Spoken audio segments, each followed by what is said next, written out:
지금부터 기자회견을 시작하도록 하겠습니다. 안녕하십니까? 오늘 기자회견 사회를 맡은 대변인 정혜전입니다.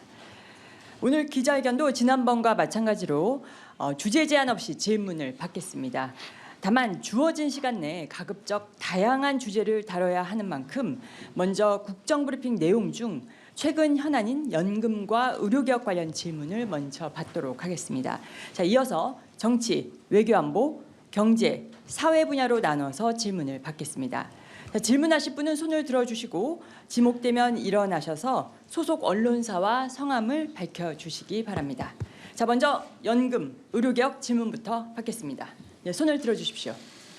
우리 박 간사부터 먼저 하시죠. 안녕하십니까 대통령님, 뉴시스 박미영입니다. 방금 전 대통령님께서는 정부의 연금 개혁 방향을 제시해 주셨는데요.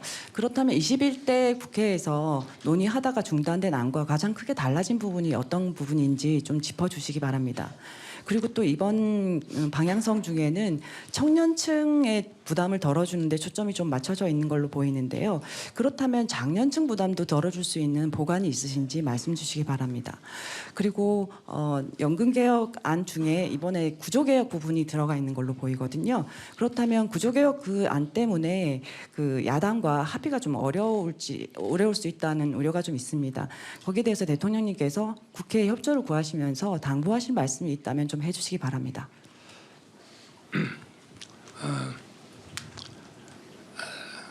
원래 행정부는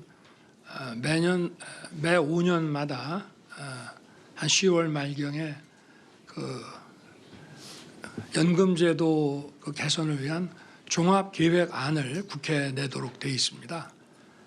근데 이제 과거 정부에서는 그 연금 개혁에 대해서 손쓸 엄두를 표가 깎이는 일이라고 생각해서 제가 쭉 찾아보니까 정말 얇은 이런 그 자료집 하나 정도만 형식적으로 내왔었습니다.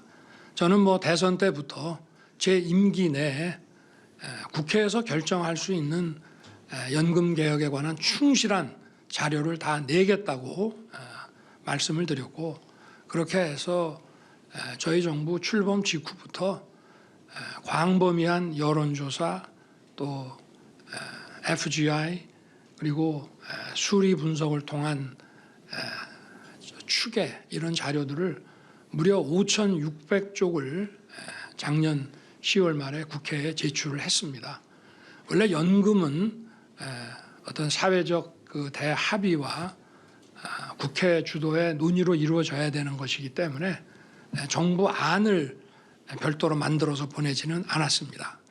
그런데 아마 총선 때문에 국회에서 그 논의가 충실하게 이루어지지 못했던 것 같고, 21대 국회 마지막에 모수 조정을 통한 방안만 나왔는데 더 근본적으로 좀 함께 논의해야 될 것들이 많다고 생각을 해서 22대 국회가 시작되면 바로 좀 정부가 안을 좀 내서 국회 그 논의를 조금 더 효율적으로 하겠다, 이렇게 말씀을 드렸고요. 정부 안을 이번에 내게 된 것은 지난번과 달라진 것이 아니고, 지난번에는 종합계획안을 냈고요. 이번에는 정부 안을 아마 곧 제출할 겁니다. 그래서 아까 제가 국정 브리핑에서도 말씀드렸다시피 좀 장기간 지속 가능하게 모수 조정을 통해서 연금 그 재정이 바닥나는 것을 조금 연장할 것이 아니라, 그래서 저희가 이제 생각하는 거는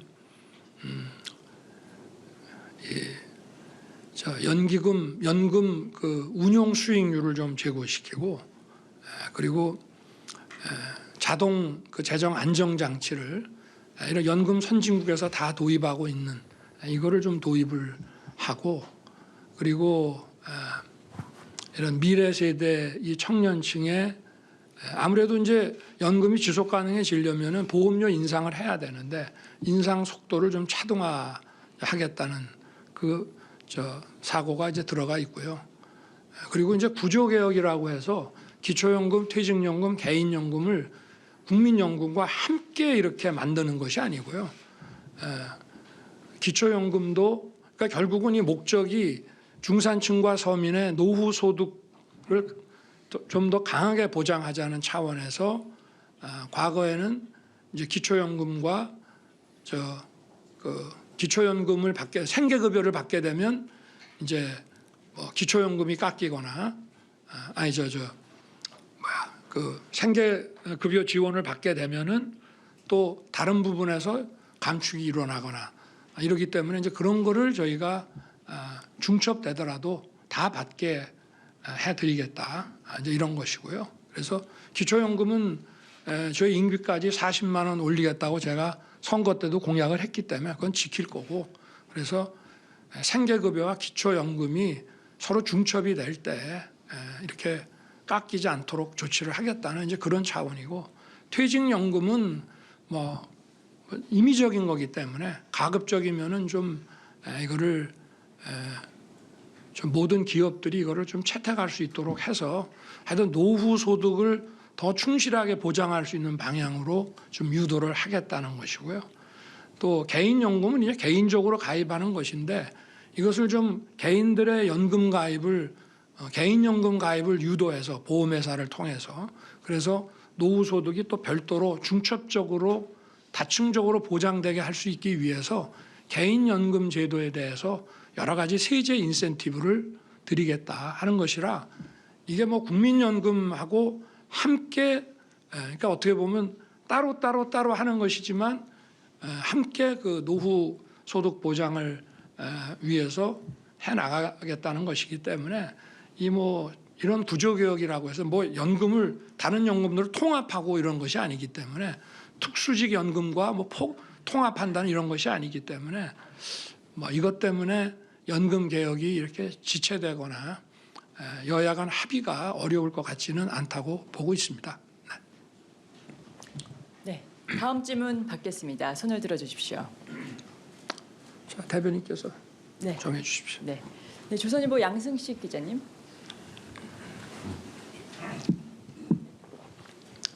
네, 대통령님 안녕하십니까. 조선일보 양승식입니다. 저는 오늘 말씀하신 것 중에 의료개혁에 대해서 좀 여쭤보려고 합니다. 조금 전 국정브리핑에서 대통령께서 의대 증원이 마무리됐다 이런 식으로 말씀하셨는데요. 지금 의료 현장에서는 그 말씀하신 의대 정원 문제를 이유로 의사들이 현장에 나오지 않고 있는 상황이 수개월째 지속되고 있습니다. 그리고 그런 상황이 계속 누적되면서 의료가 한계에 다다른 게 아니냐, 그리고 코로나까지 최근 재유행하고 추석을 앞두고 여러 가지 위기설이 나오고 있는데요. 근데 이런 상황에서 대통령실은 지금 현장에서의 관리는 잘 되고 있다라고 저희를 안심시키고 있는 메시지를 내고 계시는데, 의료 현장에서의 이런 체감과 이 대통령실의 메시지에 이렇게 차이가 큰 이유가 제가 좀 궁금합니다. 그리고 이제 이와 함께 그 의사들을 다시 복귀시키기 위해서 이들에게 뭔가 전향적인 그 메시지를 주면서 대화에 빨리 나서야 된다는 의견도 있는데요. 이와 같은 대통령님의 입장 또한 궁금합니다. 일단 그 의대 증원에 대해서 완강히 거부하는 그런 분들의 주장을 지금 말씀을 하고 계신 것 같은데, 의료 현장을 한번 가 보시는 게 제일 좋을 것 같습니다. 특히 지역의 이 종합병원들 이런 데 좀 가보시고, 여러 가지 문제가 있지만 일단 비상진료 이 체제가 그래도 원활하게 가동되고 있고, 뭐 정부도 열심히 뛰고 있습니다만은 또 우리 현장에 우리 의사, 간호사 또 간호조무사를 비롯한 관계자 여러분들께서 정말 헌신적으로 뛰고 계시기 때문에 저는 뭐 해낼 수 있다고 생각을 하고 있습니다. 그리고 또 뭐 여러 가지 근본적인 문제들도 있습니다만은 그것은 바로 우리가 의료 개혁을 해야 하는 그 이유이지 이것 때문에 멈출 수는 없다고 생각합니다. 그리고 아마 이 의료 개혁 문제도 뭐 노동 개혁이나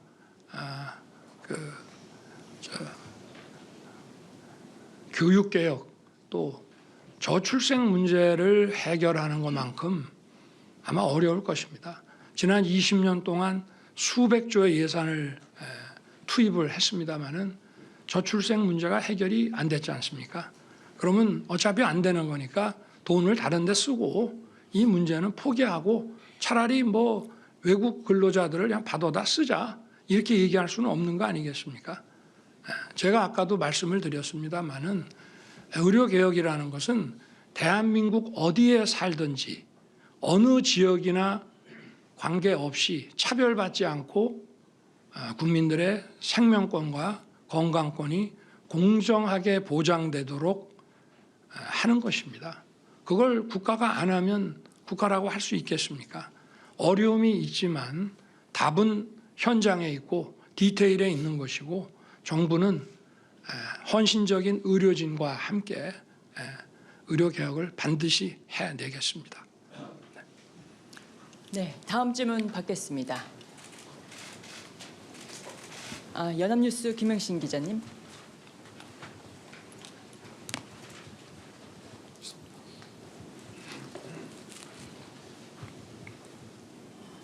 대통령님 안녕하세요. 연합뉴스 김영시 기자입니다. 저도 이어서 의료개혁에 대해서 질문드리겠습니다. 방금 말씀은 잘 들었고요. 지금 이런 의료 공백이나 국민 불편이 장기화하면서 의료계뿐만 아니라 정치권에서도 그 의대 정원 2,000명 계획을 고수만할 게 아니라 증원 규모를 좀 조정한다는 식으로 타협점을 찾자는 목소리도 커지고 있습니다. 이에 대한 대통령님의 입장을 말씀 부탁드리고요. 갈등을 타개할 대책도 설명 부탁드립니다. 네. 제가 이미 4월 1일 의료개혁 관련 대국민 특별 담화 때 다 말씀을 드린 건데요. 의사 증원 문제를 뭐 우리가 일방적으로 정한 것이 아니라 지금 그동안 한번 여러분들 몇 년 동안 그 신문 기사를 한번 보십시오. 계속 지금 의료개혁이 필요하고 의사가 부족하고 이런 기사가 계속 났습니다. 그리고 지역 균형 발전을 위해서도 이것이 핵심적인 아젠다고. 그리고 저희는 의사 그 단체들과 여러 가지 단체들이 있습니다만은 제가 4월 1일 날 말씀을 드릴 때에도 37회에 걸쳐서 의사 증원과 양성에 관한 문제들을 의료인 단체들과도 협의를 해왔고요. 또 무조건 안 된다고 처음부터 한 것이 아닙니다. 회의에 계속 나오고 거기에 대해서 어느 정도의 공감도 했습니다. 그렇지만 우리가 그러면 합리적인 그런 추계를 해서 어떤 그 의료 수요에 대한 그런 추계를 통해서 어느 정도 인원 증원이 필요한지 내라 그러면 한 번도 낸 적이 없습니다. 그래서 정부는 기다리다 저희가 이제 지역 필수 의료를 강화하기 위해서 재정 투자를 하고 또 뭐 저희가 사법 리스크라든지 이런 것들을 좀 감축시키고 뭐 여러 가지 제도를 개선하는 것, 또 그 보험 수가를 좀 조정을 해서 그야말로 필수 의료, 중증 의료, 수술 이런 부분들, 과거에 기피하던 부분들이 의사들에게 더 인기 있는 과가 될 수 있도록 만드는 문제는 그건 우리 정부 뭐 남은 기간 동안 어느 정도 할 수 있습니다만은 의료인을 더 양성하는 문제는 이거는 뭐 최소 10년에서 15년이 걸리는 일이기 때문에 그거는 지금 안 하면은 지금 해도 지금 의료 추계가 2035년을 기준으로 할 때 15,000명이 부족하다고 지금 우리나라만 놓고도 나와 있고 또 뭐 다른 OECD나 선진국들하고 비교했을 때 이게 제도 비교상으로도 너무 차이가 많이 나기 때문에 지금부터 시작을 해도 10년, 15년이 지나서야 이제 의대 증원의 그 소위 그 의사 공급이 이제 추가되기 시작을 하는 것이기 때문에 부득이하게 이제 할 수밖에 없다는 것이고요. 저는 얼마든지 열려 있다고 얘기를 했습니다. 우리 의사 단체에게도 단체들이 많아요. 그래서 저희들이 쭉 소통을 해왔습니다만은 통일된 어떤 그 의견의 도출이 안 됩니다. 그렇다고 그럼 도출될 때까지 기다릴 수는 없는 거 아니겠습니까? 그래서 저희가 과학적 어떤 근거에 의해서 합리적 그 수요 추계를 제시하고 거기에 터잡은 그 의사 증원 문제에 대해서 뭔가 답을 내놓으면 저희들은 열린 마음으로 검토하겠다고 여러 번 얘기를 해왔습니다. 그런데 그게 없습니다. 무조건 안 된다는 겁니다. 오히려 줄여라 이렇게 얘기를 하고 있거든요. 국민 여러분 어떻게 생각하십니까? 국가가 정부가 어떻게 해야 되겠습니까? 그렇지만 그래도 현장에서 저는 뭐 의료 현장을 많이 가봤습니다.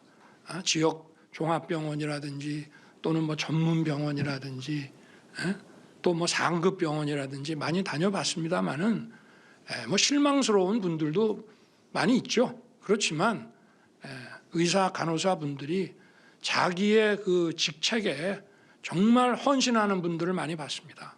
그래서 정부도 노력하고 또 국민들께서 좀 강력히 지지를 해 주시면은 저는 이런 그 비상 진료 체계가 의사들이 다 돌아올 때까지 이거를 운영하는 것이 가능하다고 보고 있고요.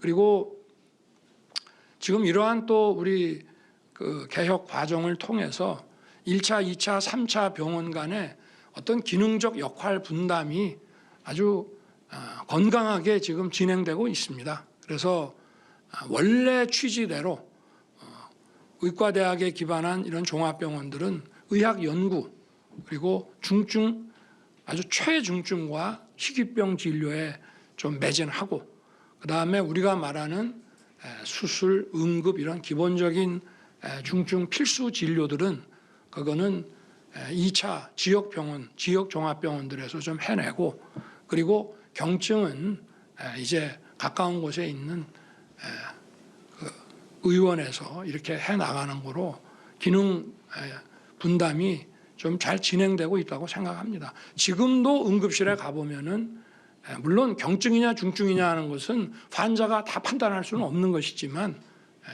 한 50% 정도는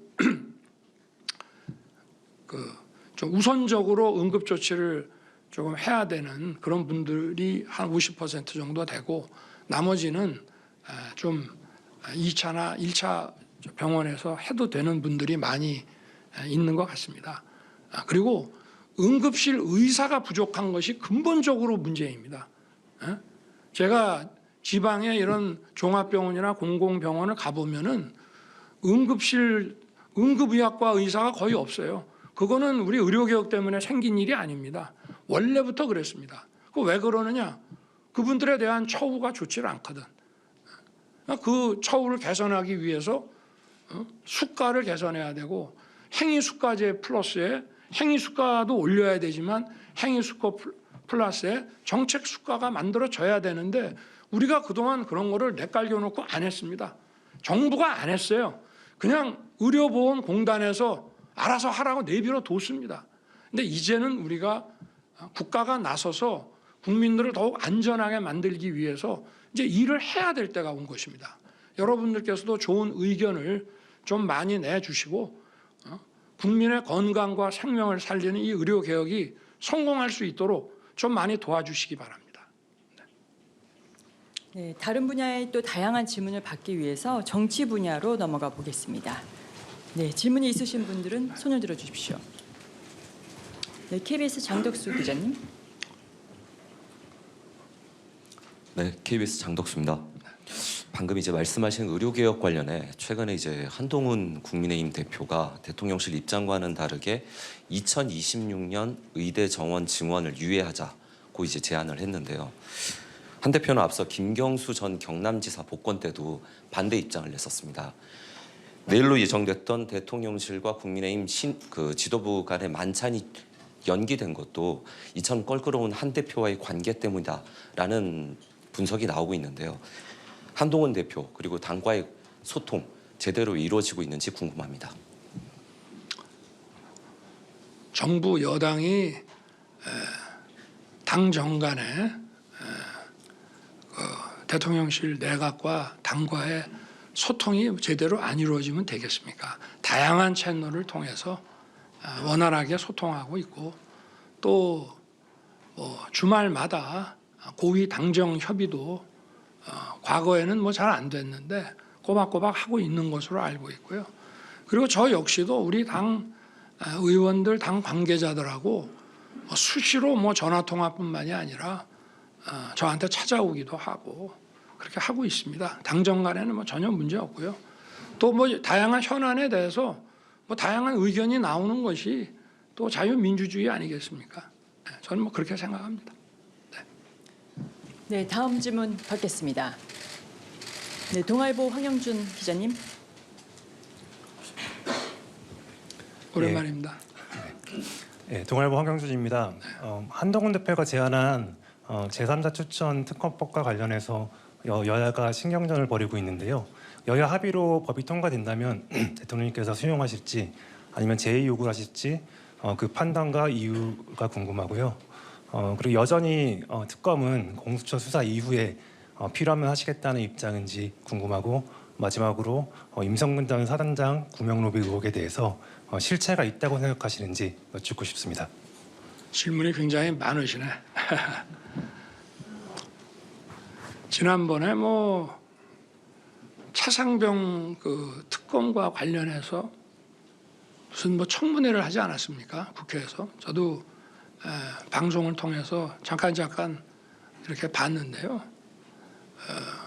뭐 이미 거기서 뭐 외압의 실체가 없는 것이 자연스럽게 드러난 게 아닌가 생각을 하고, 저는 지난번 그 5월 10일 우리 기자회견 때도 수사가 미흡하면 제가 먼저 특검을 하자고 하겠다라고 했는데, 지금 이제 그 우리 최상병의 이런 안타까운 그 사망 사건에 대해서 도대체 어떻게 법적 책임을 물어야 하는지에 대해서 수사가 저는 잘 되고 있다고 생각합니다. 지난번에 경찰에서 아주 꼼꼼하고 장기간 수사를 해서 수사 결과를 거의 뭐 책을 내듯이 이렇게 발표를 했고, 제가 볼 때는 뭐 언론에서나 많은 국민들이 그 수사 결과에 대해서 뭐 특별한 이의를 달기가 어렵다고 저는 보고 있고요.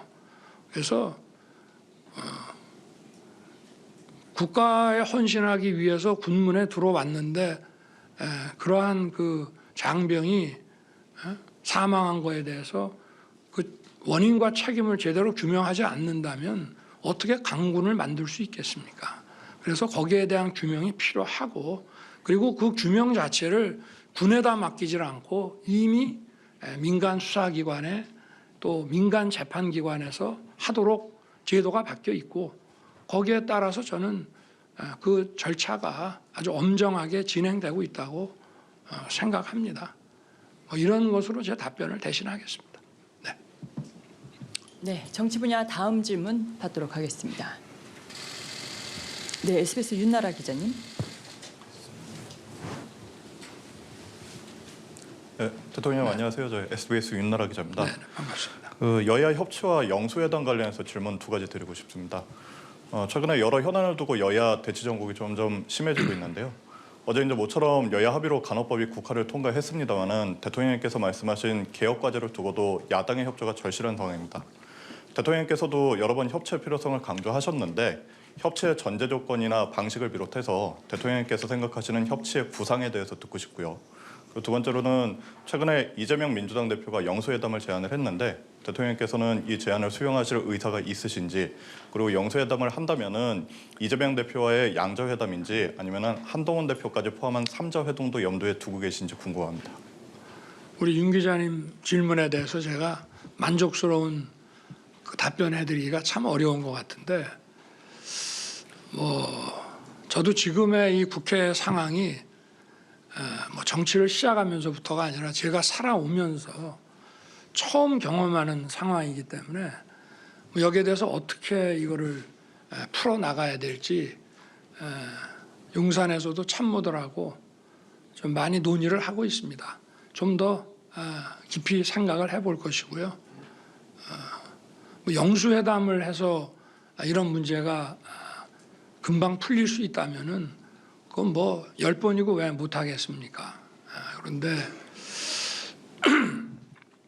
일단 여야 간에 좀 더 원활하게 좀 소통하고 이렇게 해서 국회가 저도 대통령이지만 국민의 한 사람으로서 국민들과 같이 국회를 바라볼 때 뭐 잘하고 못하고는 둘째 문제고 이게 좀 정상적으로 이렇게 기능을 해야 되지 않겠나. 해야 될 본연의 일을 좀 해야 되지 않겠냐. 지금 뭐 인사청문회라든지 뭐 다양한 뭐 청문회들을 바라보고 있으면은 좀 제가 이때까지 바라보던 이런 국회하고 너무 달라서 저도 좀 한번 깊이 생각을 해보겠습니다. 네, 다음 질문 받겠습니다. 네, 중앙일보 허진 기자님. 네, 안녕하십니까. 중앙일보 허준입니다. 네, 김건희 여사 명품백 수사 관련해서 여쭙도록 하겠습니다. 검찰 수사팀은 이 사건에 대해서 무혐의로 결론을 내렸지만 이원석 검찰총장은 직권으로 수사심의위원회에 회부를 했잖아요. 사실 검찰 조사 과정에 대해서 국민 눈높이에 맞지 않다는 이 비판이 있는 것도 사실인데 대통령께서는 이 부분에 대해서 어떻게 생각하시는지 말씀을 여쭙고 덧붙여서 제2부속실 준비 중인 걸로 알고 있는데 언제 공식화가 될지 그리고 나머지 한 축인 특별감찰관 우리가 언제 만나볼 수 있을지 여쭙겠습니다. 질문이 많아서 좀 답변하다가 빠뜨릴 수도 있겠습니다. 일단 저는 그 준사법적인 이런 수사의 처분 결과나 또는 뭐 재판의 어떤 선고 결과에 대해서는 대통령으로서 언급을 그동안 자제해 왔다는 점을 좀 유념해 주시기를 부탁드립니다.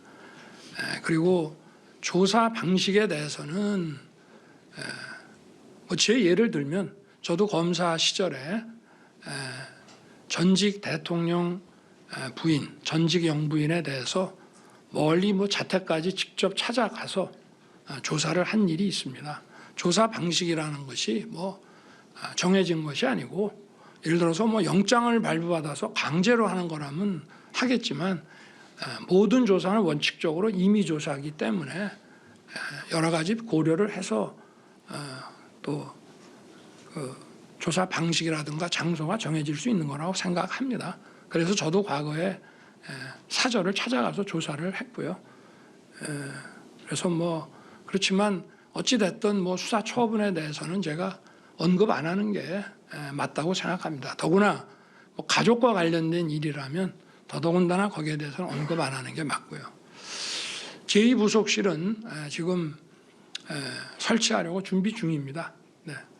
장소도 지금 마땅한 데가 없어서 외국에 가보면은 우리 뭐 가까이 뭐 청와대만 해도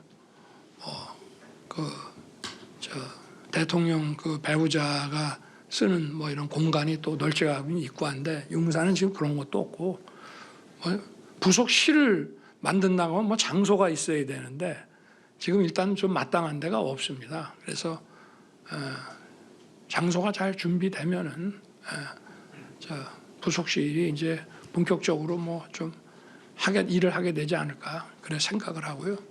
특감 문제는 그건 국회에서 오면 제가 임명하게 돼 있는 것이고요. 과거부터 국민의힘 여야가 북한 인권재단의 이사를 추천해라. 이사 추천이 안 되기 때문에 북한 인권재단이 법에는 만들어졌지만 출범을 지금 장기간 못하고 있는데 그 두 개의 문제를 서로 이렇게 연관지어서 인권재단 추천과 특감 임명과 이렇게 하는 것으로 저는 들었습니다.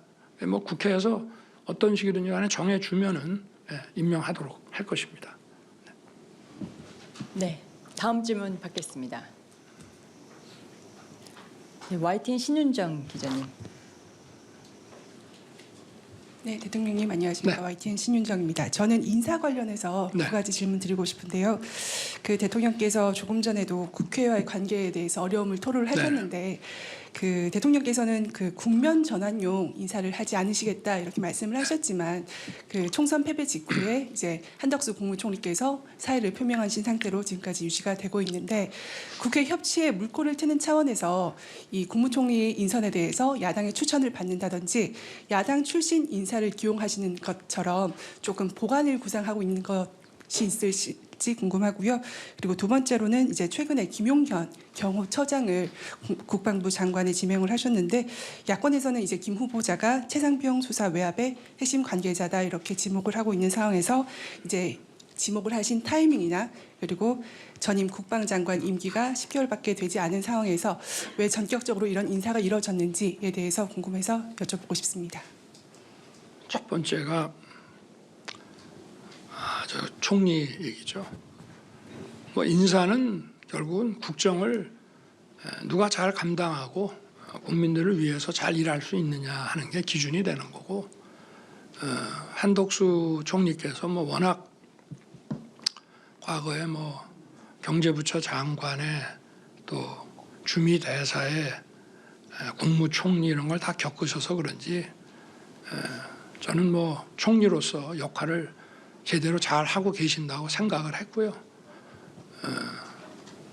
뭐 우리 그 용산에 이제 비서실장하고 정무수석은 뭐 아니 총선 패배가 뭐 왜 귀하들 책임이냐, 그냥 계속 근무를 하라고 했는데 뭐 아주 뭐 꼭 사직을 해야 되겠다고 해서 그건 뭐 부득이하게 제가 사표를 수리했습니다마는 총리는 또 뭐 국회 동의를 받아야 되고, 그리고 지금 많은 국정 현안과 또 뭐 가을에 국정감사도 앞두고 있고 해서 그리고 뭐 그동안 잘해 오셨기 때문에 당분간은 우리 그 한덕수 그 총리를 중심으로 한 내각 체제는 유지될 것으로 저는 생각합니다. 그리고 김용현 국방장관 그 임명은 지금 이 안보 라인에 대해서 조금 변화를 줬기 때문에 안보실장을 외교안보 특보로 그 인사를 했고, 거기에 따라서 이렇게 연속해서 이루어진 것이라고 보시면 됩니다.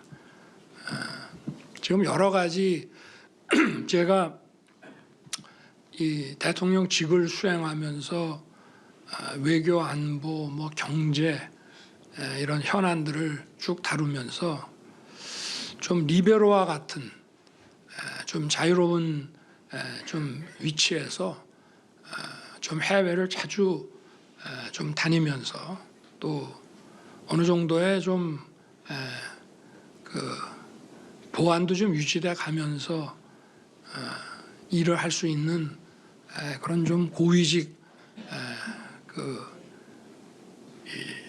직책이 좀 필요하겠다라는 생각을 사실은 오래전부터 해왔습니다마는 마땅한 인물을 지금 찾기가 좀 어려워서, 그리고 또 일을 같이 해왔어야 되고, 또 지금 우리 정부에서 상당한 고위직에 있어야 그러한 특보가 해외에 나갈 때 상대국의 또 고위직을 만나서 소통을 할 수가 있는 것입니다.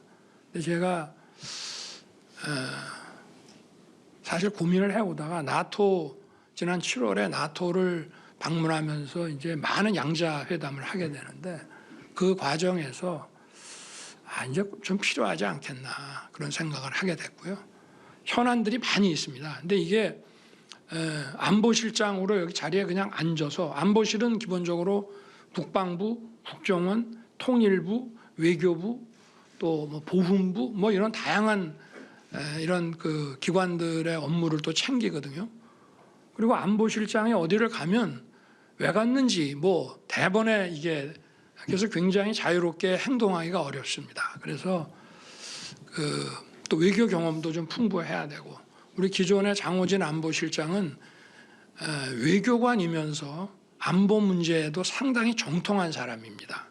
그래서 장호진 안보실장을 외교안보 특보로 좀 핵심 이 국익과 관련된 전략 과제들을 조직을 운영하기보다는 그런 전략 과제들만 집중적으로 다루게 해야 되겠다는 판단을 해서 장호진 안보실장을 특보로, 하지만 저희가 상임 특보로서 이제 임무를 부여했고요.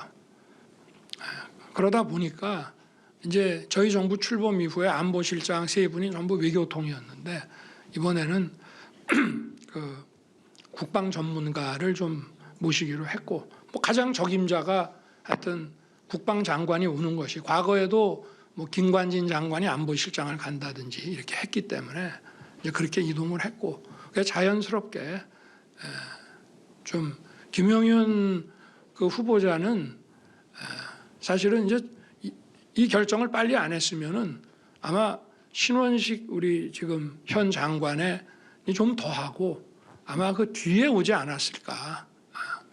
우리 정부의 그 장관 후보군 중에 한 사람이었기 때문에, 근데 이렇게 하다 보니까 조금 인사가 이렇게 좀 빨라지지 않았나, 이런 생각이 됩니다. 네, 이제 좀 저 설명이 좀 충분했는지 모르겠습니다. 네. 네, 다음 질문 받겠습니다. 네, 경향신문의 박순봉 기자님. 네, 경향신문 박순봉입니다. 안녕하십니까? 그 대통령께서 최근에 8.15 광복절 경축사 포함해가지고 이제 여러 차례 반국가 세력이라는 표현을 쓰셨었거든요. 구체적으로 어떤 집단을 지칭하는지, 혹은 뭐 야권이나 야당을 지칭하는지 이런 것이 좀 궁금합니다.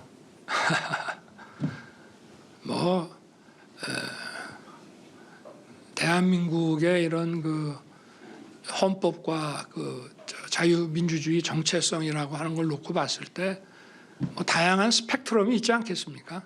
그러나 제가 가끔 이 반국가 세력이라고 얘기하는 것은 우리 뭐 간첩 활동을 한다든지 또는 뭐 국가 기밀을 유출한다든지 또는 뭐 북한 정권을 추종하면서 대한민국 정체성을 아주 부정한다든지 하는 그런 사람들을 지칭하는 것이고, 뭐 오래됐기 때문에 아마 연세 드신 분들이나 좀 알 수 있으려나 싶은데, 실제로 6.25 때도 북한군이 이렇게 남침을 했을 때 여기 국내에 있는 또 이런 그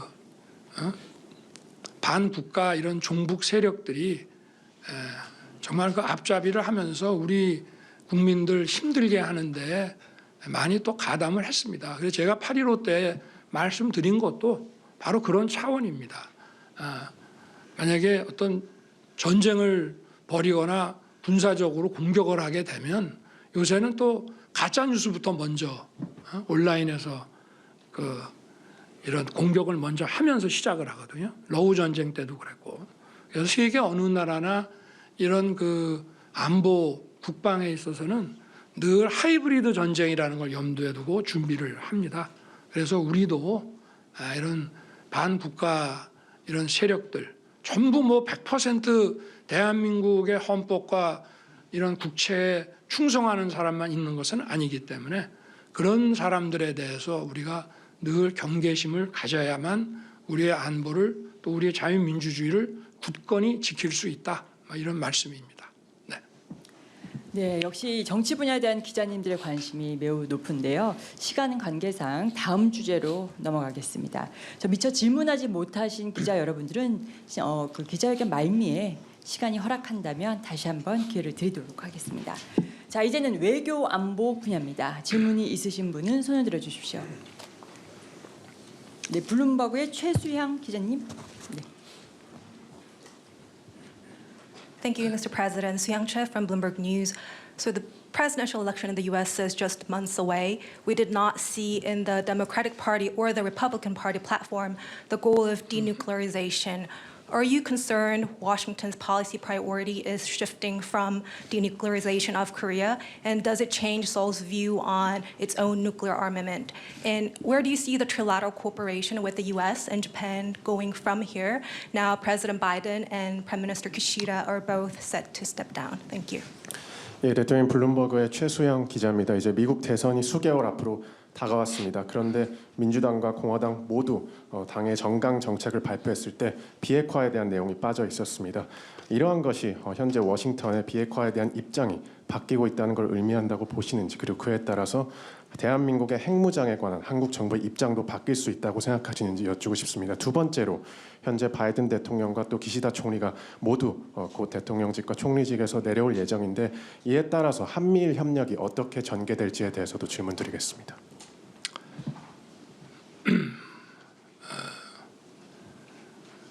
미국이 북한의 비핵화를 용인하고 이런 NPT를 위반하는 행위를 받아들일 거라고는 절대 생각하지 않습니다.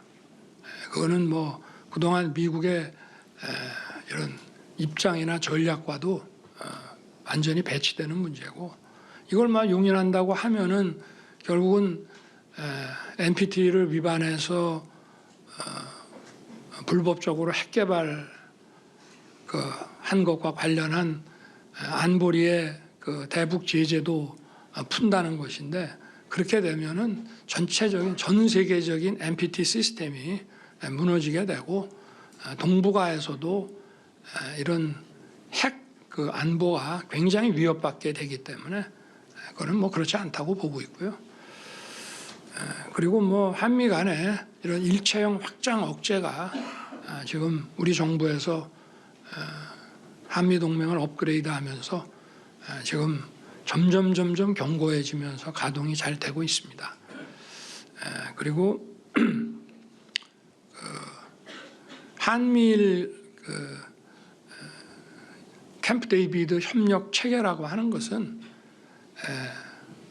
인도 태평양 지역이라든가 또는 글로벌 경제 안보에 매우 중요하고 또 한미일 3국에게도 매우 이익이 되는 중요한 것이기 때문에 지도자의 변경이 있다고 해서 바뀔 그런 것은 아니고, 엄연히 우리가 공식 최대한 그 외교 문건을 통해서 이 지속 가능성이, 그 효력이 그대로 인정이 될 것입니다. 네, 다음 질문 받겠습니다. 네, 아리랑 TV의 오수영 기자님.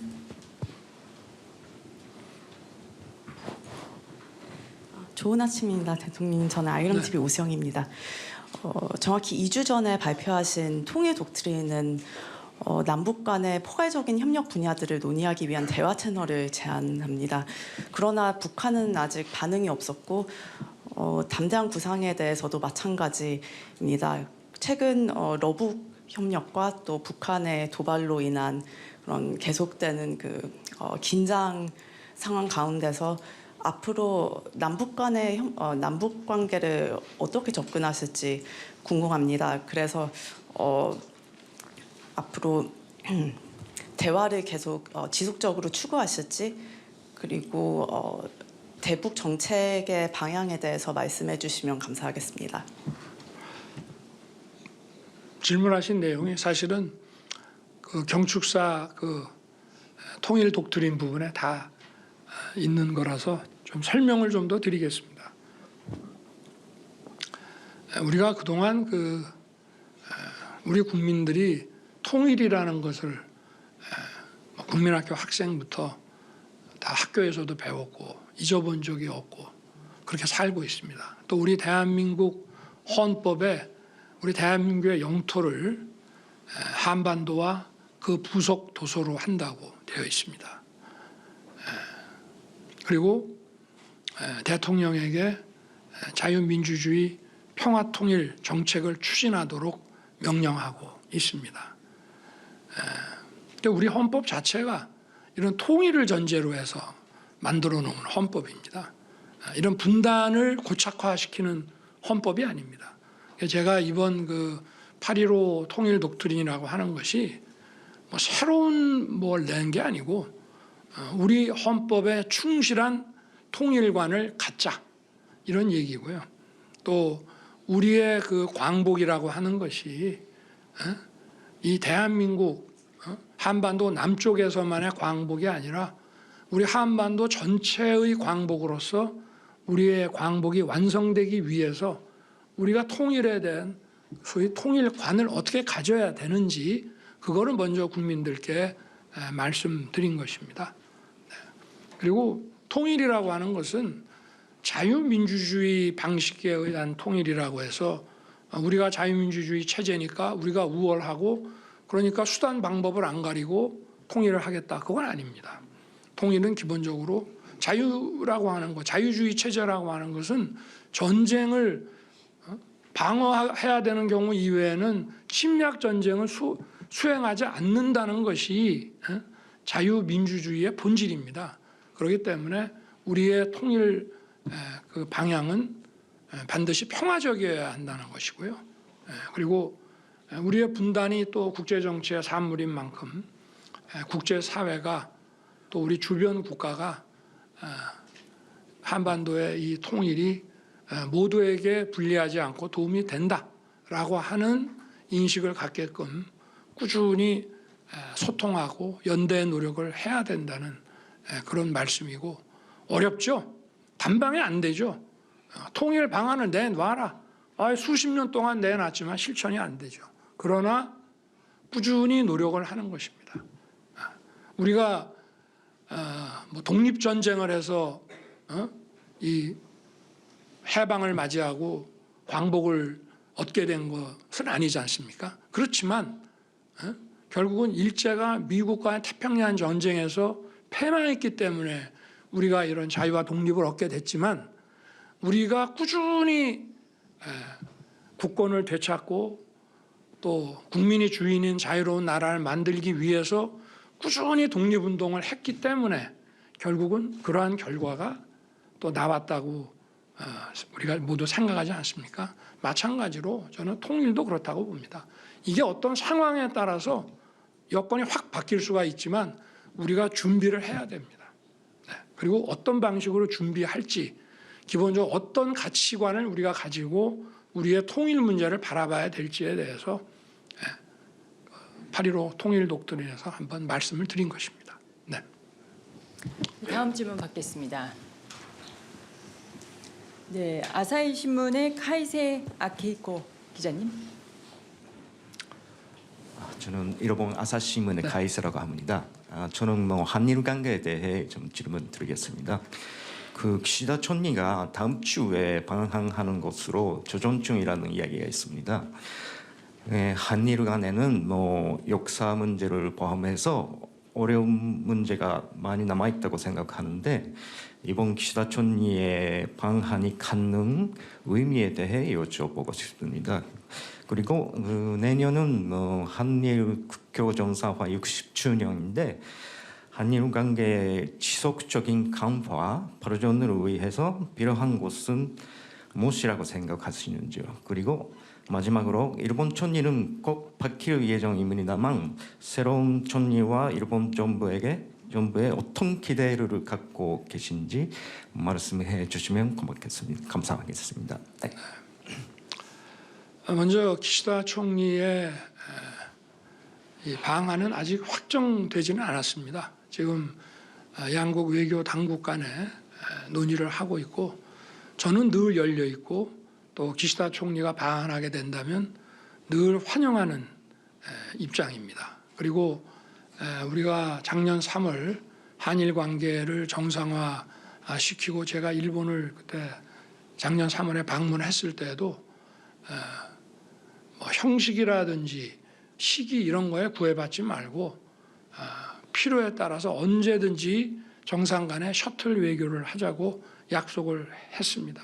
그래서 저는 아직 확정되지는 않았습니다만은 결정이 난다면은 저는 이제 환영하는 입장이고요. 그리고 기시다 총리와는 지금까지 11번의 정상회담을 했습니다. 한일 양국에 관한 문제, 또 일본과 북한의 문제, 뭐 동북아 문제, 또 글로벌 안보에 관련된 문제, 뭐 공급망 문제 이런 다양한 문제들을 논의를 해왔고요. 또 글로벌 이슈에 대해서는 한일 간에 함께 어떤 입장을 가질 것인지 그런 점도 논의를 해왔습니다. 그렇지만 이런 정상 그 외교라고 하는 것이 양국 정상들이 기탄 없이 논의한 내용들을 다 공개하지는 않습니다. 양국 국가 간에 합의된 사항에 대해서만 공개를 해왔기 때문에 아마 국민들께서는 궁금하신 부분들이 조금 있으실 텐데요. 이번에도 방한이 확정이 되고 또 아마 방한 문제가 확정이 될 때는 의제도 어느 정도 양국 외교 당국 간에 정해질 것이라고 봅니다. 기시다 총리가 방한한다면은 그 이후에 국민들께 좀 궁금하신 부분들을 소상히 말씀드리도록 그렇게 하겠습니다. 그리고 신임 이제 기시다 총리께서 총재 자민당 총재 선거에 나가지 않겠다고 했기 때문에 아마 가을에는 신임 총리가 취임을 할 것 같은데 어느 지도자가 국정을 맡든 간에 이런 그 한일 간의 앞으로 미래를 위한 그 협력과 이런 시너지가 계속 유지될 수 있도록 해 나가자는 그런 얘기를 하고 싶습니다. 네, 다음 질문 받겠습니다. 네, 문화일보 김규태 기자님. 네.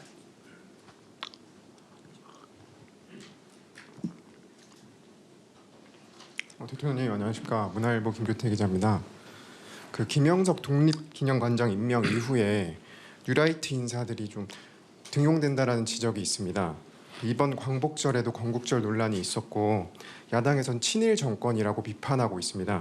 이에 대해서 대통령님 생각이 궁금하고요. 덧붙여서 정부가 광복회 외에 독립 관련 공법단체 추가 지정을 검토하고 있다고 합니다. 이게 광복절 행사에 광복회가 불참해서 보복 조치가 아니냐 이런 말들이 있는데 이에 대해서 대통령님 말씀이 궁금합니다.